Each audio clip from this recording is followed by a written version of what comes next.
Hey, Aaron, thanks for reaching out to me, man.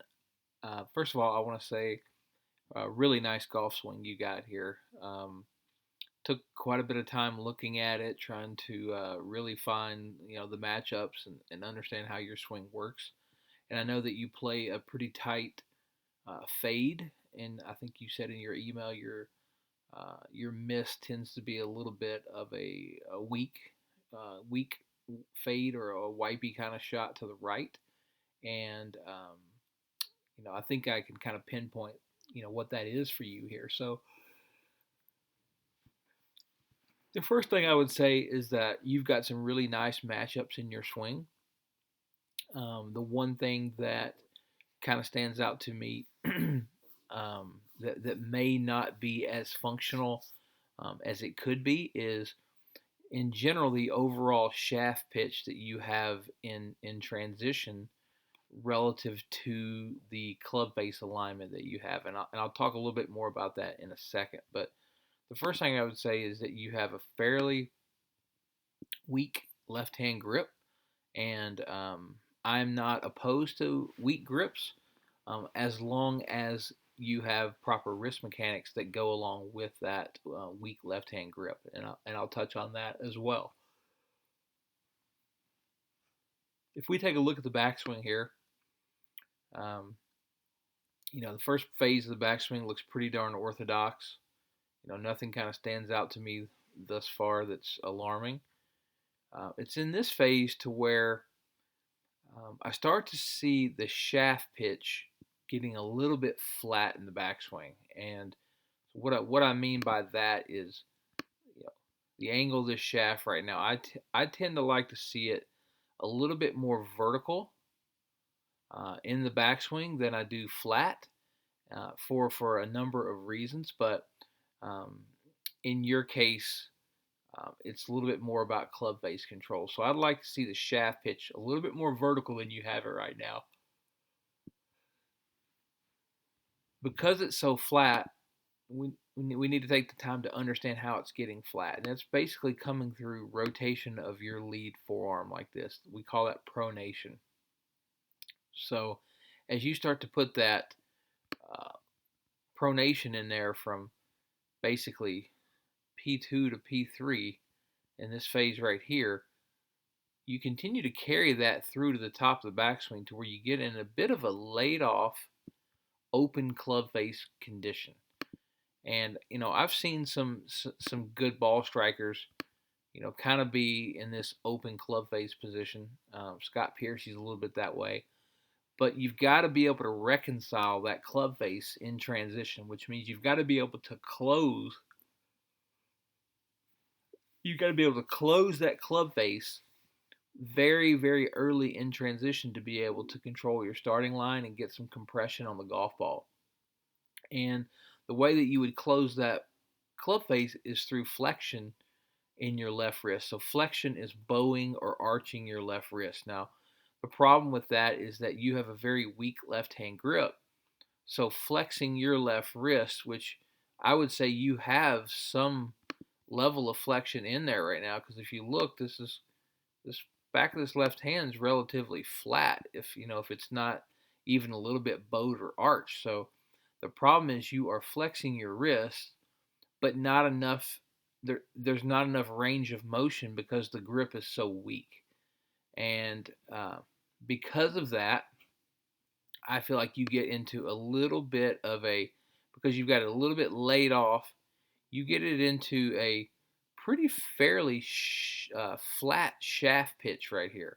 I would consider this pretty shallow, and I like that, and I like to see that in my players. But the problem is you don't have a face angle that matches up with that.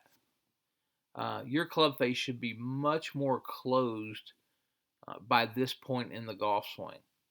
And because it's not closed, you're going to have to stall your body at some point to give that club face time to catch up and square up right before impact. And so what that kind of looks like is, in this phase right here, the rotation really kind of calms down and slows down, and you see the club drop a little bit behind you. A good indicator would be sort of in this frame right here, the face is very, very laid back. So if I drew a line on the leading edge of the club, it kind of looks like this. And I would expect that club face to be much more sort of angled down in this direction, this late in the downswing.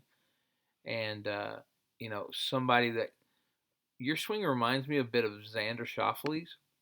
So I'll kind of use him as an example here. But if we go back to kind of the backswing for a second, and we talk about how flat it gets from here to the top. If you look at Xander, it's he's got a very weak left-hand grip as well. I'll just get that out there. So watch how he gets the shaft working vertically right here, though. And in your case, you tend to have it a little bit more, flat and laid off. And then when you get to this phase up here, again, there's the layoff and there's the open club face, where Xander gets the shaft working a bit more up. So I'd like to see you a little bit more in that line of backswing move. And I'd also like to see you slightly strengthening that grip. And what that's going to do is going to give you the ability to close that face in early transition. I'll show you kind of an example here of a good club face alignment.